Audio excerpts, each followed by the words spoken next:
Olá, bem-vindo de volta, você explorador do velho mundo, a mais um episódio do famoso e lendário Warhammer Fantasy. E hoje nós vamos falar dele, o último Ever Chosen, Archaon, Archeon. O nome mais nunca ninguém sabe ao certo como pronunciar o nome dele, mas o mais bonito é Archeon, então eu vou falar Archeon. E eu tenho que fazer um adendo: para que esses nomes extremamente complexos de escrever e pronunciar? Não faz sentido e todo mundo fala o nome dele um pouquinho diferente, mas nós vamos chamar ele de Archeon, porque dá mais medo e mais imponência, assim, tipo, é um nome de impacto. Então, Archeon, o escolhido eterno dos deuses do caos. Para terminar os nossos campeões do caos, vamos falar daquele que foi profetizado que iria destruir o mundo. Mas ninguém nasce um escolhido eterno do caos. Ele vai precisar conquistar diversos obstáculos e dificuldades no caminho, armado apenas com a força de vontade e com uma armadura indestrutível chamada Plot Armor, ou armadura do enredo. A história precisa que ele fique vivo, então ele vai ficar vivo, porque a história diz que ele precisa ficar vivo. Tudo bem. Mas vamos deixar de lado o fato dele ter mais sorte do que os Lamentadores e ele conseguir fazer coisas que seria humanamente impossível. Ok, a história é um pouquinho exagerada em algum ponto aqui e ali, talvez porque as histórias do caos sejam contadas pelos músicos, o pessoal ali mais velho da tribo, então vamos dizer que tem um pouquinho de exagero na história e nem tudo foi tão literal quanto realmente foi, porque já era pra ele ter morrido umas 80 vezes e esse desgraçado não morre. Pior que o Nagash isso aqui, mas ok, vamos com calma. E falando em coisas que me deixam um pouquinho estressado, bem, nós temos duas histórias, a história antiga e a história nova. Eu vou misturar a nova com a antiga aqui, como tu sabe que eu faço, porque a nova é o fim do mundo e o Archeon é quem traz o fim do mundo. No caso, ele é o campeão do caos que vai acabar com tudo. Não é legal isso aí. A história de ter um campeão do caos supremo para unir os outros e fazer tipo uma destruição em massa, legal. A história de ter um campeão do caos supremo que acaba com o universo e o negócio acaba e depois vira uma coisa de fantasia estilo um 40.000 medieval, não é tão legal. O fantasy tinha sua própria pegada, o 40.000 a sua. Eram coisas separadas, tinha algumas coisas que eram meio parecidas de uma coisa ou outra, mas era uma grande diferença.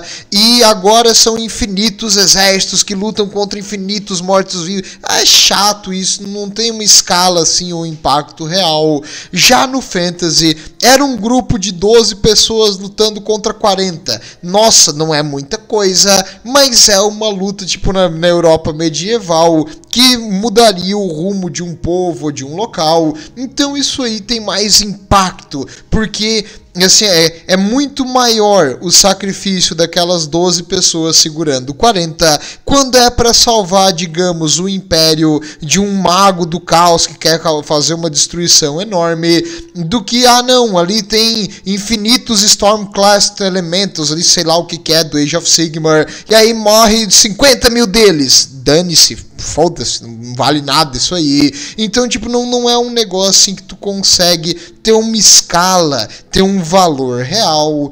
Por isso, eu modifico um pouco a história e misturo um pouco das duas. Mas afinal, o que é Storm of Chaos, que é diferente do End Times, do fim do mundo?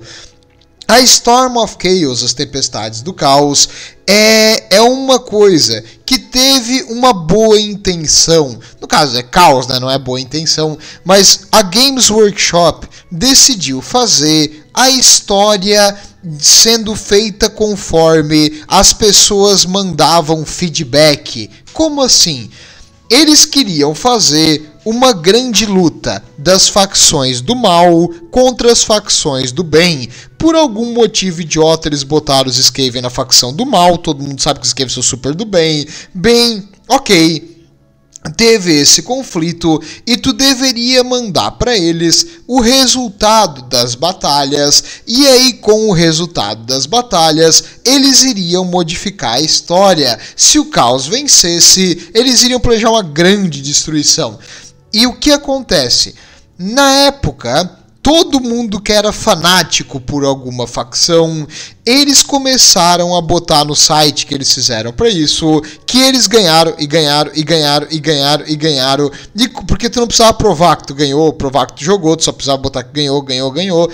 Então começou a ter uma chuva de vitória dos pele verde, porque não dá para não gostar dos orcs. Então os orcs ganharam a batalha. Por isso, foi moldada para os orcs vencer no final, e tudo ganhava do caos. O caos foi literalmente a pior de todas nesse negócio, então era para ser o grande mal ali, o vilãozão, e foi dizimado na votação. Por isso que votação não funciona, por isso que nesse canal a gente não segue esses negócios.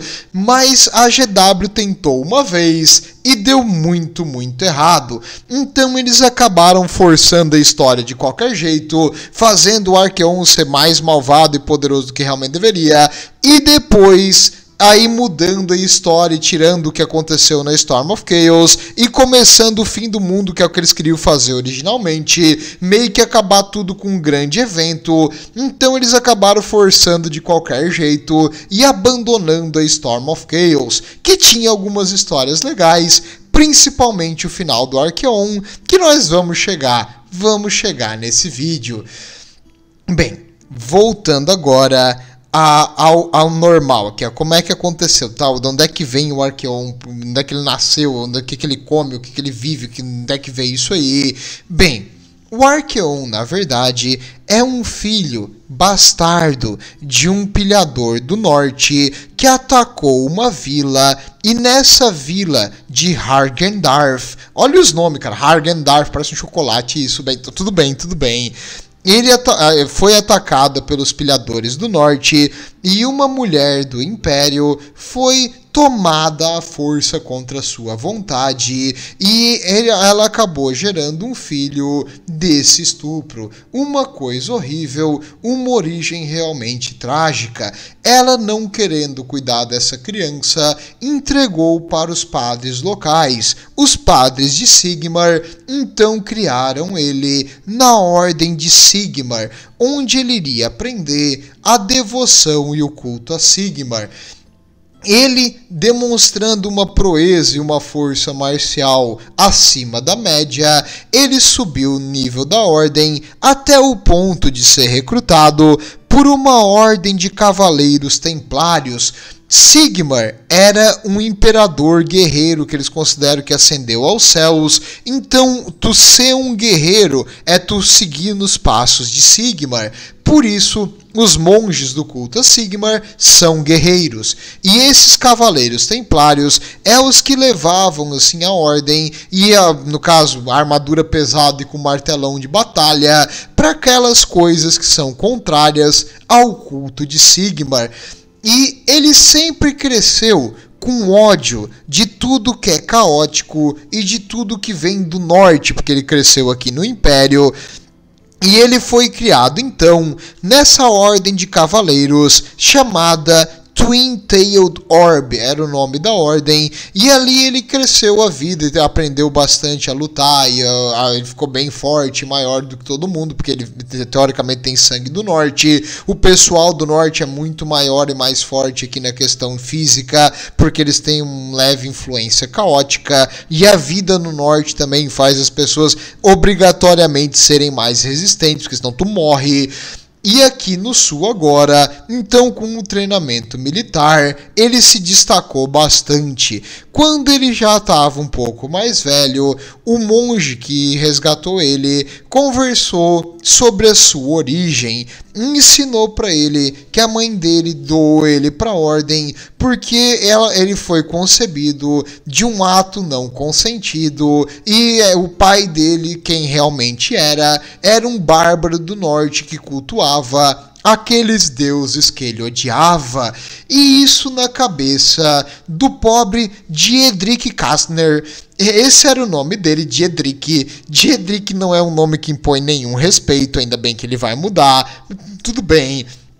Nessa época, o pobre Diedrich ficou com um peso, uma culpa, porque pela lei e pela religião deles, o pecado do pai passa para o filho, então ele teria que buscar algum tipo de perdão pelos crimes e pela vida do seu pai.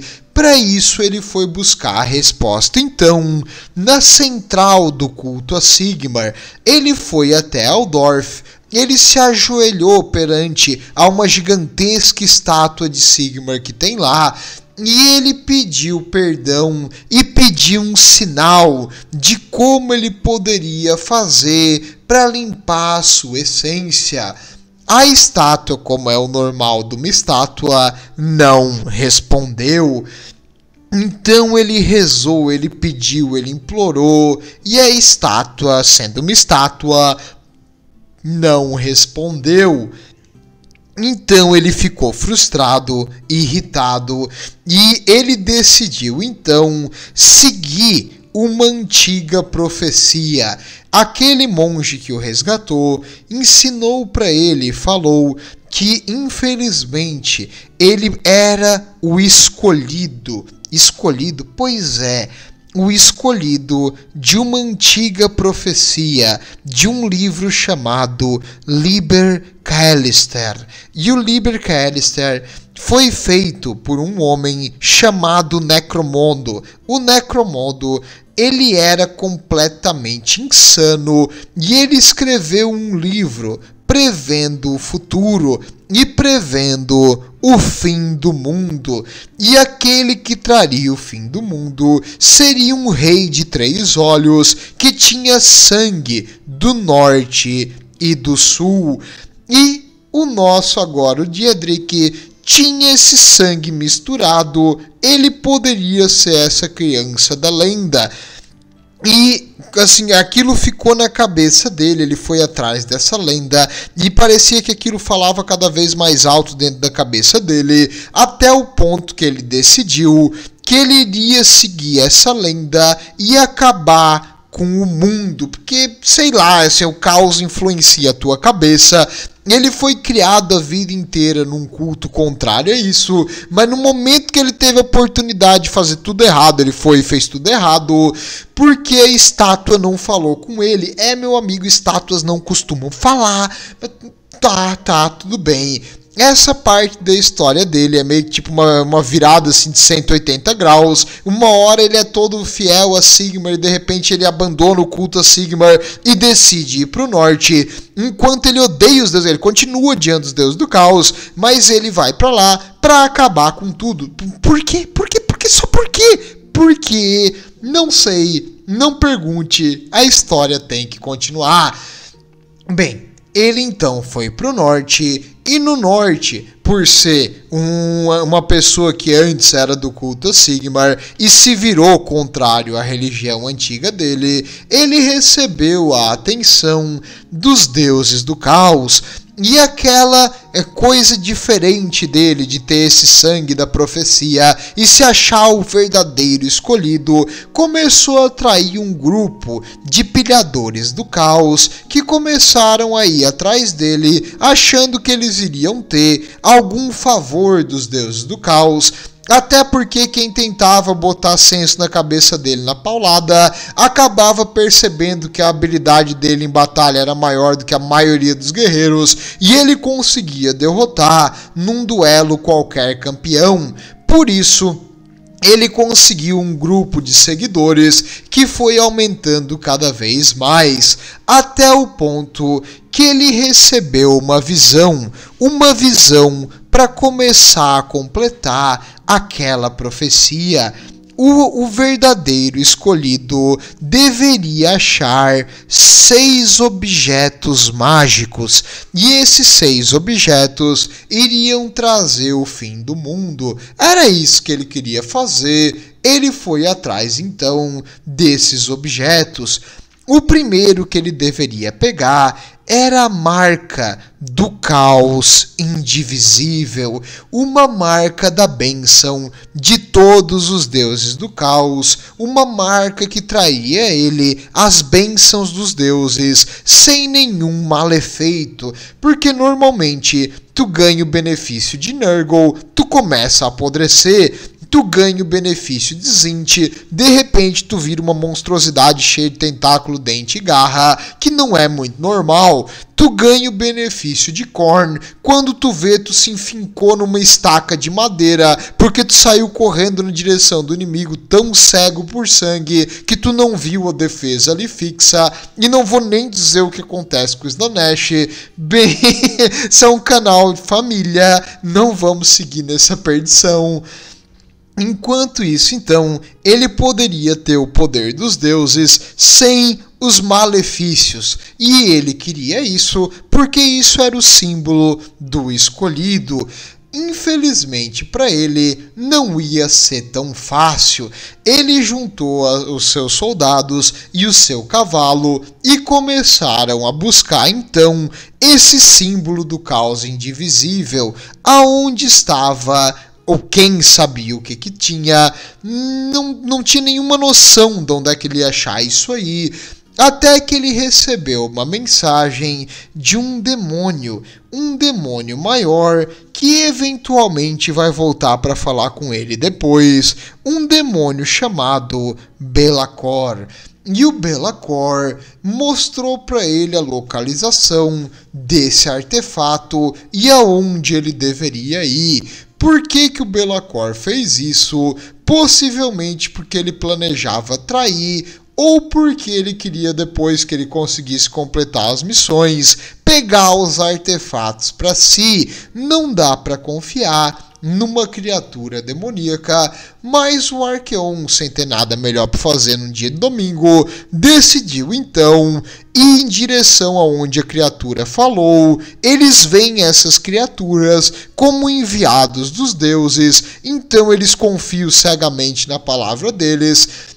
E ele foi em direção, então, à terra mais horrível do mundo. Um lugar que faria os desertos desolados do caos parecer a Disneylândia. Aliás, Disneylândia não, porque já decaiu bastante. Um parque de diversão, um lugar bom. Bem, ele iria para Naggaroth, a terra dos elfos negros, a terra dos elfos que seguem o rei bruxo Malekith. Um lugar terrível, só de pensar nisso aí já me gela a coluna. Espero que ninguém mesmo do caos tenha que ter esse destino, mas infelizmente ele teve que ir para lá, um lugar infestado de elfos, e ele não um local qualquer. Ele tinha que invadir uma fortaleza. Chegando no local, eles saíram dos barcos apenas para ver os seus barcos sendo afundados por criaturas marítimas que viviam ali. Não dava mais para voltar. Eles teriam sim que ver os elfos. Ah, tadinho do Arqueon, cara, que sacrifício. Bem, ele teria que entrar numa fortaleza chamada Fortaleza da Escuridão. Os seus soldados acenderam as tochas. Quando eles começaram a entrar naquele local, a escuridão dessa região mágica apagou as tochas. Não dava para enxergar nada, a não ser um barulhinho de dentes e alguns olhos de réptil que começaram a aparecer na escuridão. Dali, os defensores, os elfos negros, junto com criaturas horríveis que eles domaram aqui dessa região, como hidras, cobras gigantes, criaturas como os Cold Ones, que é estilo um Velociraptor, eles soltaram criaturas e criaturas nos escolhidos do caos, que foram sendo expulsos da cidade, exceto um. Um deles conseguiu cortar o seu caminho pelas criaturas aberrantes e por qualquer defensor que os Druk conseguissem enviar. Ele continuou avançando, ele foi subindo as defesas dos elfos pela gigantesca fortaleza, andar após andar, sozinho, até o ponto que ele chegou num templo, um antigo templo a uma divindade já esquecida, e ali ele arrancou o coração de uma criatura e botou em cima desse altar. Nesse momento, os deuses do caos, você tá matando elfos, parabéns, merece. Então ele recebeu a marca do caos indivisível. Essa marca dos 4 deuses do caos foi tatuada com fogo diretamente no meio da testa dele. Essa marca, esse terceiro olho que tu vê aqui na cabeça, ela queimou assim na testa. E apesar da dor e de ter um negócio brilhando no meio da testa, ser só mais um dia normal pro Arqueon, ele continuou saindo dali, matando qualquer coisa que estava no caminho dele, até chegar num barco dos elfos, roubar o barco para si. O pessoal que estava esperando eles lá fora, porque eles não queriam entrar mais na cidade dos elfos de jeito nenhum, entraram no barco e eles saíram dali antes que eles pegassem alguma doença contagiosa dos elfos. Bem comum isso aí, elfo bom é elfo tostado, e eu tenho que dizer obrigado, Arqueon, por pelo menos diminuir um pouco a população desses elfos malditos. Deveria ter matado todos, mas infelizmente ele não é um cara do bem, então ele não é inimigo de todos os elfos. Coisa errada isso aí, e ele acabou indo embora. Mas agora ele completou o seu objetivo de ter a marca do caos na testa. Com isso, ele começou a atrair um grande número de seguidores. Só que antes de voltar para casa, antes de voltar para os terrenos desolados do caos, ele recebeu mais uma missão. Aquele barco dele, puxado por serpentes marinhas, levou ele a uma enorme caverna e um local onde o sol e a lua não brilhavam, um local no subterrâneo, porque o mundo do Warhammer Fantasy possui gigantescos oceanos e rios subterrâneos, e ele chegou então num local de uma civilização perdida. Ali seria sua segunda missão: conseguir a armadura de Morkar. A armadura de Morkar, perdão, a minha letra é tão feia que nem eu sei ler a minha anotação aqui, mal aí. Bem, a armadura de Morkar foi o primeiro escolhido eterno do caos. Adivinha só o que aconteceu com o primeiro escolhido eterno do caos? Morreu. Mas a armadura dele era extremamente eficiente, uma armadura mágica que ele teria que botar as mãos. Ele chegou então nesse local, levado pelas serpentes marinhas e pela corrente, e era uma região habitada por uma espécie parecida com humanos assim, mas mais animalescos, quase como os carniçais da cripta dos Conde Vampiro, uma criatura que andava assim com as mãos e as pernas no chão, e eles eram totalmente pálidos assim porque não pegavam sol, e eles evoluíram, não eram mais humanos, e ali o Arqueon, fazendo o que ele faz bem, foi queimando e matando tudo no seu caminho, até chegar numa cripta. Chegando naquela cripta, ele viu a tumba do primeiro escolhido eterno, onde tinha a armadura. Sem pensar 2 vezes, ele removeu a tampa da cripta e ele ia pegar a armadura. No que ele foi pegar a armadura, um tapa, pac, na mão dele. A armadura levantou e estava olhando para ele, tipo, quem é você? Não me toque. A armadura começou então a se defender e ela começou a atacar o Arqueon. E o Arqueon tentando lutar de volta, mas tudo que ele fazia contra a armadura era inútil. Ele bateu a espada dele só voou para longe. A armadura era uma armadura mágica, incrivelmente resistente, impermeável a quase que tudo. E a armadura começou a bater nele, ele usou o escudo para se defender, o escudo começou a rachar. Ele não sabia o que fazer contra uma armadura. O que tu vai fazer contra uma armadura? Então ele falou um palavrão. A armadura disse: desnecessário, olha a língua. Na verdade, a armadura não falou nada, porque todo mundo sabe que a armadura não fala. Mas ele falou um palavrão numa língua muito antiga, a mesma língua que o Morcar usava. A armadura, então, porque a armadura também não tem olho, achou que ele era o seu mestre. E nesse momento, a armadura parou. E quando a armadura parou, ele rapidamente se jogou em cima dela e foi arrancando pedaço por pedaço. E o espírito se desfez e ele conseguiu botar a armadura depois. Então, às vezes, xingar o oponente dá certo. E nesse caso, xingar o oponente desbalanceou o espírito da armadura. É um espírito frágil. Certo, ele falou que a mãe do espírito estava gorda. O espírito não soube lidar com isso. O espírito desbalanceou mentalmente. E ele conseguiu pegar a armadura. Novamente, o Arqueon deveria ter morrido em várias situações, mas ele nunca morre, dá sempre certo. Só que agora ele tem, além da armadura da história, ele tem uma armadura de verdade, uma armadura praticamente impermeável a qualquer golpe. Tu não vai conseguir botar uma espada, uma lança nele, tu não vai conseguir cortar ele com materiais normais e principalmente essa armadura resiste ao fogo. Importante para a próxima missão. A próxima missão do Arqueon era retomar o Olho de Serian. O Olho de Serian é um olho que foi dado esse nome por causa de um seguidor de Zinti que descobriu esse artefato. O seguidor chamava Serian, ficou o Olho de Serian. Bem, esse olho consegue prever o futuro, mas tem um porém, tem um adendo, tem um extra.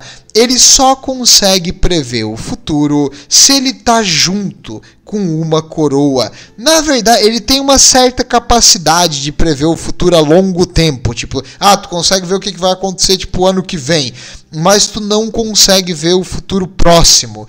E misturado com outro artefato, que também é um dos artefatos do escolhido, a coroa do domínio, ele iria conseguir ter a capacidade de prever tudo o que acontece com ele. Então, digamos, o inimigo na frente dele tá usando uma arma, ele vai atacar ele vê aonde o inimigo e como ele vai atacar e o que fazer para matar o inimigo sem levar o golpe. Por isso, ele precisava desse olho. Ele foi, então, para descobrir aonde estava esse artefato, de volta para as terras desoladas do caos, bem ao norte do mundo, onde ele descobriu, novamente por informações demoníacas, que esse olho estava na possessão de um dragão do caos. Sem pensar 2 vezes, ele foi para lá desafiar o dragão. Pois é, e lembra que ele tem agora uma armadura, no caso impermeável a fogo. O dragão olhou para ele e cuspiu fogo com as 2 cabeças, e ele continuou correndo na direção do dragão com a espada. Um detalhe aqui, naquela fortaleza contra os elfos, o cavalo dele morreu. Ele tá sem cavalo aqui, ele tá correndo. Então tu imagina um Arqueon correndo com a espada assim em cima da cabeça, na direção do dragão. Aí o dragão gospe fogo, fogo, ele continua correndo, o dragão gospe fogo, ele continua correndo, o dragão gospe fogo de novo, ele continua correndo. Aí quando ele chega perto do dragão, ele grita, ah! O dragão, nhaque, dá uma mordida só, joga ele pro ar, abocanha de novo e engole ele. Bem, agora, ali dentro da barriga do dragão, ele começa a cortar o seu caminho para fora da criatura. O dragão começa a se contorcer para um lado e para o outro, enquanto ele vai cortando pelos órgãos internos do dragão até sair na superfície. Como ele conseguiu sobreviver a isso? A armadura mágica fez com que ele não fosse danificado na mordida do dragão, nem no fogo, permitindo que ele conseguisse sair lá de dentro, utilizando muita força e agressividade.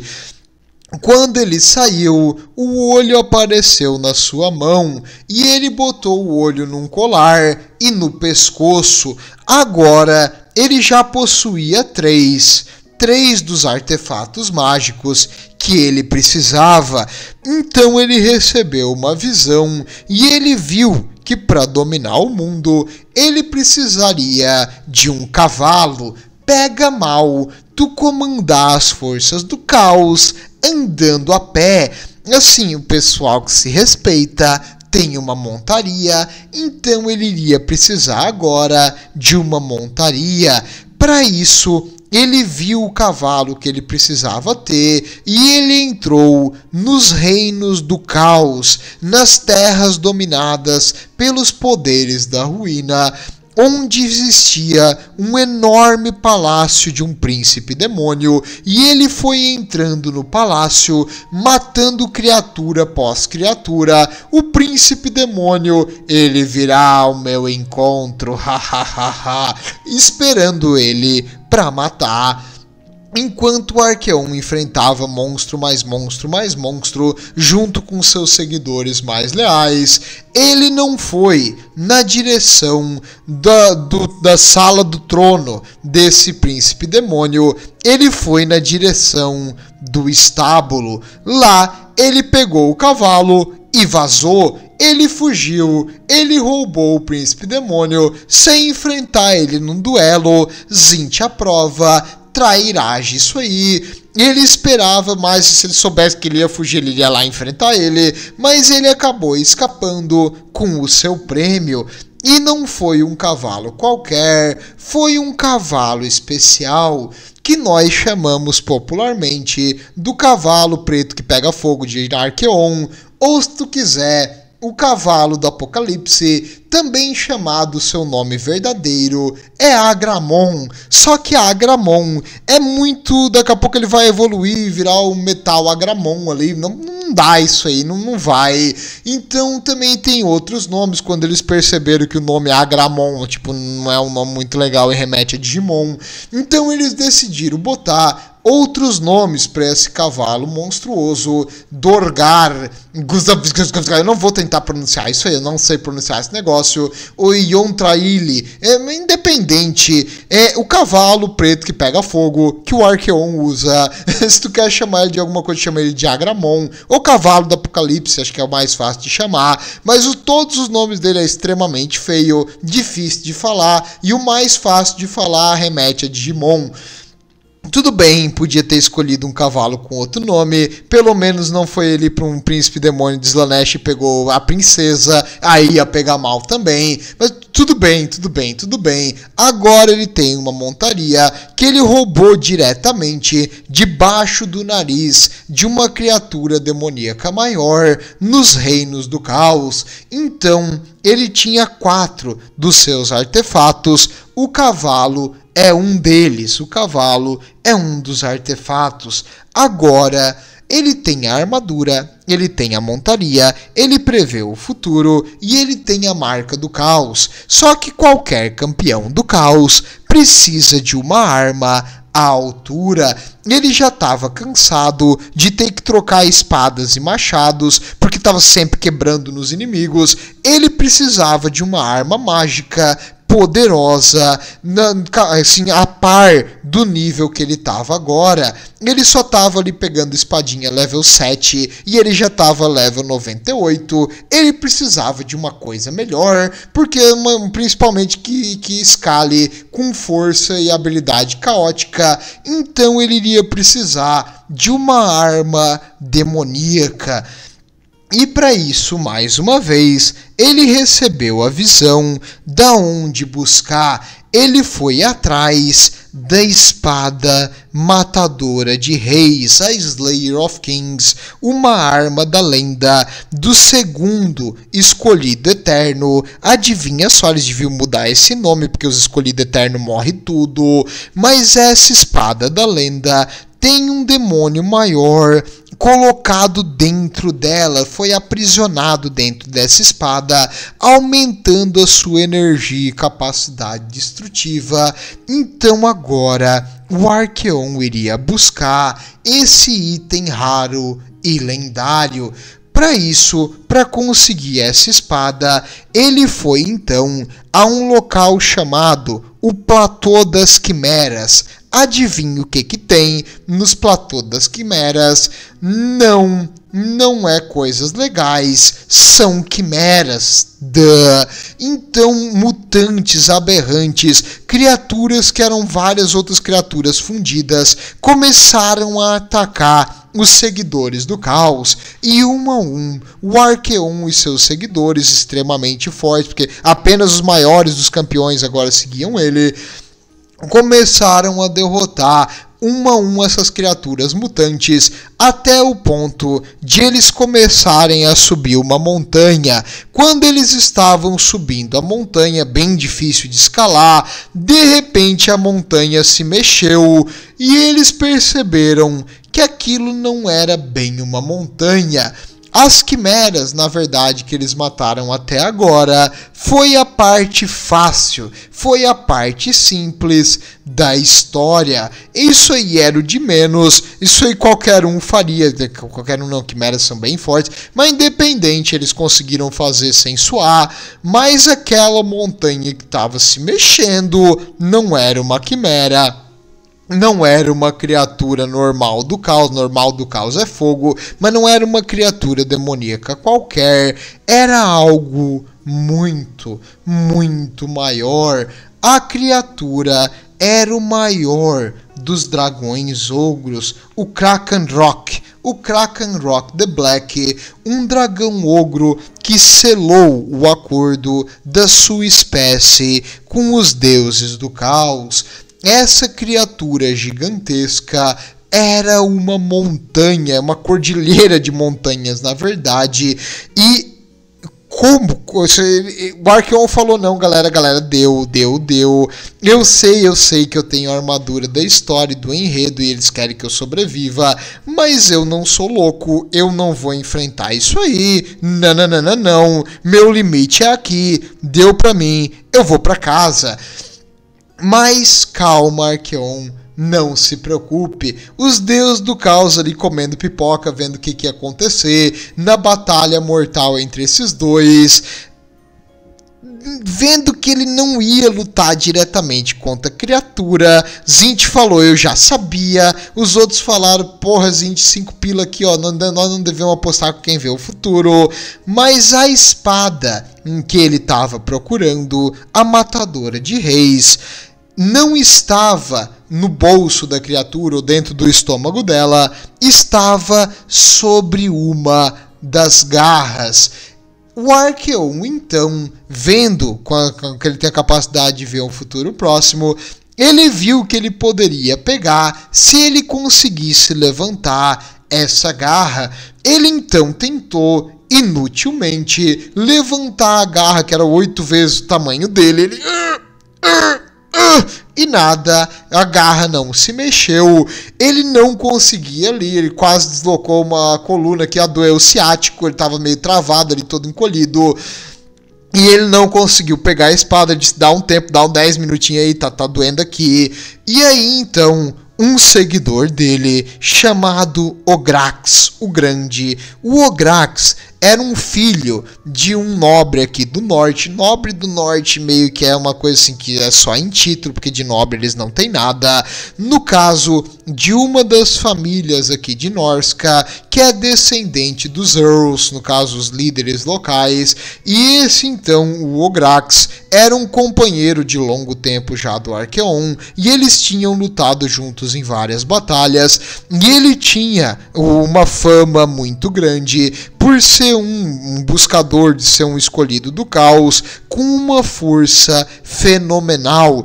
Por que aqueles que procuram a bênção dos deuses vão juntos? Porque os deuses estão olhando para aquele ali, então talvez eles vejam o teu esforço do lado dele. Por isso que os seguidores do caos, eles vão atrás, mesmo que a pessoa que está comandando eles é completamente insana, tipo Sigvald. Eles vão seguir eles, por mais que eles sejam tipo absurdos e completamente cruéis, porque os deuses estão olhando para aquele ali, talvez eles olhem para ti nesse tempo. Então, o Ograx agora, utilizando a sua força sobre-humana, conseguiu levantar um pouquinho a garra da criatura. O Arqueon botou a mão e puxou a espada, e agora a espada, sentindo que estava na mão novamente de um mortal, o demônio que estava dentro dela, imagina só quantos 1000 anos essa criatura já não ficou aqui dentro presa, sem fazer nada. Tu fica quase que louco quando a energia cai, tu fica 10 minutos sem internet. Imagina uma criatura caótica que tipo tá sempre mudando, sempre modificando, sempre lutando, agora presa dentro de um negócio que não tem nada para fazer. No minuto que a criatura saiu dali, sentiu que estava sendo novamente manuseada, a criatura começou a exigir sangue e gritar num berro estridente. Tipo, sabe o pessoal na montanha-russa, assim? Imagina uma sala de meninas, tipo, com a voz bem fina mesmo, descendo na montanha-russa. Aquela espada começou a gritar de uma forma insuportável. E a montanha que eles estavam começou a tremer, a criatura começou a se mexer, e o Arqueon, sem saber o que fazer ali, pegou a espada e enfincou no peito do Ograx, e a espada começou a sugar o sangue dele todo. Ele foi morto, drenado de sangue. Ele serviu o seu propósito na carreira do Arqueon. Agora ele era completamente inútil, mostrando que o Arqueon é um grandíssimo babaca, que ele perdeu totalmente o senso de humanidade e empatia, e que ele é um grande egoísta. A espada, então, ficou bem contente, sabendo que esse escolhido iria levar ela numa campanha de diversão e brutalidade. Então a espada parou de gritar depois que a sua sede de sangue foi temporariamente saciada. Essa espada mágica é uma espada, como eu disse, possui uma criatura, uma entidade maior do caos dentro dela, e é capaz de penetrar qualquer metal do nosso mundo. Agora que ele já estava quase completo, só precisava de mais o último dos artefatos, a coroa do domínio. Então, novamente, ele foi visitado pelo seu amiguinho, o Be'lakor, e o Be'lakor falou que esse artefato... claro, tudo isso, cara, levou décadas e décadas e décadas. Eu tô contando aqui de um jeito que vai mais rápido pra te entender a história. Mas não foi assim, ele saiu de um e foi pra outra. Levou anos entre cada um dos artefatos, tá? Eu só faço assim, pra gente não ficar muito tempo. A história já tá grande, se eu fizesse um por um a cada 10 anos, aí não ia acabar nunca. Bem... Nesse momento, então, o Be'lakor falou para ele que o último artefato, a coroa do domínio, que ele precisava para ser o verdadeiro escolhido eterno, estava no primeiro templo dos deuses do caos. Esse templo ficava nas montanhas do fim do mundo, onde os anões têm sua casa. E o Arqueon, então, falou fácil, easy, GG, subiu no seu cavalo demoníaco. Ah, eu não comentei, mas o cavalo demoníaco dele pega fogo o tempo todo. Ainda bem que a armadura que ele usa protege do fogo, então ele não morre queimado. Ele foi subindo uma montanha, tipo, sabe os cavalos do Skyrim, que sobe uma montanha tipo 90 graus, assim o cavalo vai subindo, mesma coisa. Ele foi subindo a montanha, o Be'lakor olhou para ele desgraçado, e conforme ele foi chegando perto do altar, do primeiro dos altares levantados para os deuses da ruína, ele começou a receber o desafio final de cada um dos deuses. Nurgle começou a enviar doença e mais doença, que ele simplesmente disse, isso aqui é uma febrezinha, logo passa. E ele continuou andando como se a doença fosse nada. Khorne enviou um sedento de sangue, um demônio maior, para matá-lo. Ele simplesmente tirou a luva e deu um tapa com a parte de trás da mão no demônio, que voou longe montanha abaixo, tipo, pá! E ele continuou andando. Slaanesh mandou as mais belas demonetes com as melhores tentações da carne. E ele olhou para elas e falou, eu tô andando num cavalo de ferro que pega fogo há décadas. Tu acha que tem alguma coisa aqui embaixo ainda? E ele continuou andando. Chegando mais perto do altar, Tzeentch criou um labirinto de espelhos, cada um mostrando futuros, passados, possibilidades, segredos, coisas que chamariam a atenção. Ele criou o TikTok, então ele botou uma venda nos olhos, os 3 que ele tem, e ele continuou a andar em linha reta, confiando que o cavalo não ia mudar de direção, e ele não deu bola, deletou as redes sociais e continuou indo em direção ao altar, aonde ele pegou finalmente a coroa da dominação. Aí o Be'lakor apareceu para ele. Nesse momento, momento de tensão, momento de possível traição, o Be'lakor coroou ele como o escolhido eterno. Agora estava feito, a profecia foi completa, era hora de trazer o caos ao mundo, com a armadura caótica, espada caótica, olho caótico, amuleto caótico, coroa caótica e a alma corrompida, sem nenhuma dó e misericórdia, 0 de humanidade. Ele iria trazer a ruína ao mundo das pessoas civilizadas e destruir tudo que há de bom, e talvez os elfos também, mas tudo bem, ele vai tentar destruir o mundo e fazendo tudo que é possível para causar morte, destruição e devastação e sofrimento no processo. Sim, não porque ele precisa, simplesmente porque ele quer. Então, começou a grande campanha de destruição que fez com que Kislev queimasse, Prague queimasse. As forças caóticas começaram a invadir as terras imperiais, nada podia parar essas criaturas. E junto no seu rastro de destruição, eles conseguiram se aliar aos Skaven e os Pele Verde para causar a devastação dos mundos civilizados. Aliar é uma palavra forte. Os Skaven assinaram um contrato de harmonia permanente entre os povos.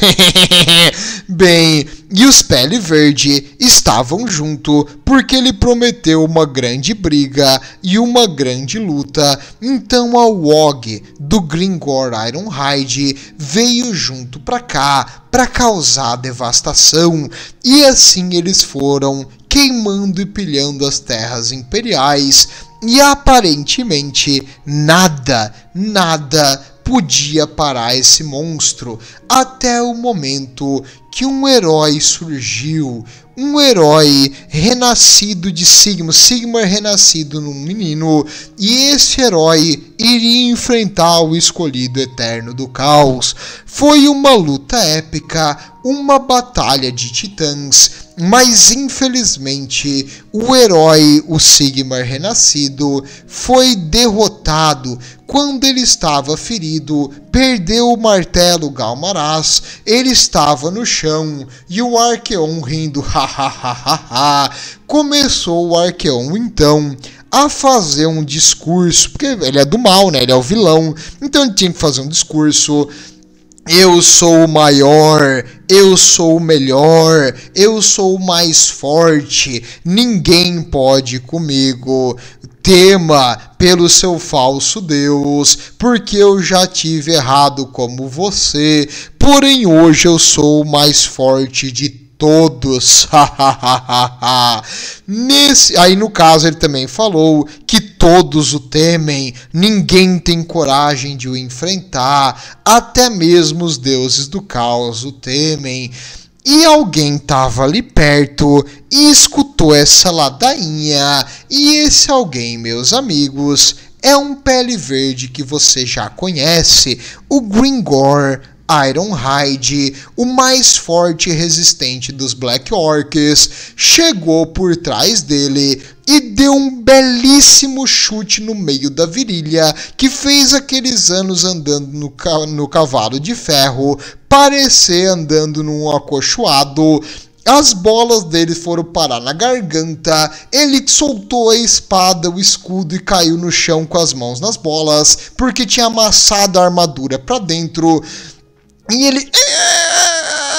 meu precioso! No que ele estava falando ali com a voz fina, o Gringor foi na frente dele e falou: você se acha forte? Boo! No caso, ele falou em orc, né?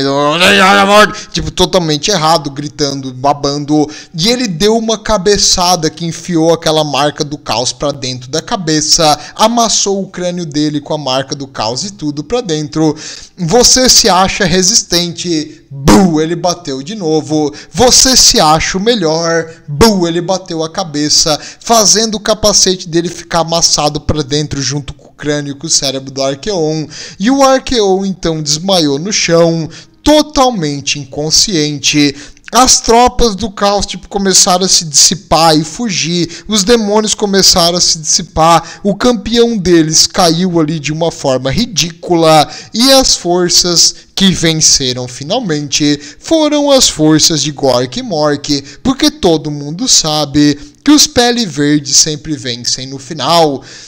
Assim, Arqueon foi eliminado, a sua cruzada nele, não, desculpa, tô confundindo 40.000, a sua campanha de destruição e devastação acabou numa humilhação pelo maior e mais forte boy que existe, o Gringor Ironhide. Claro, isso era a Storm of Chaos, o fim do mundo. Eles modificaram para o mundo acabar, porque eles queriam forçar que o mundo acabasse. Mas é muito engraçado imaginar que o Arqueon foi totalmente humilhado e derrotado por um Pele Verde emputecido, simplesmente porque ele estava fazendo um monólogo e se achando melhor e mais forte e mais resistente. E todo mundo sabe que o Gringor é o melhor, o mais forte, o mais resistente.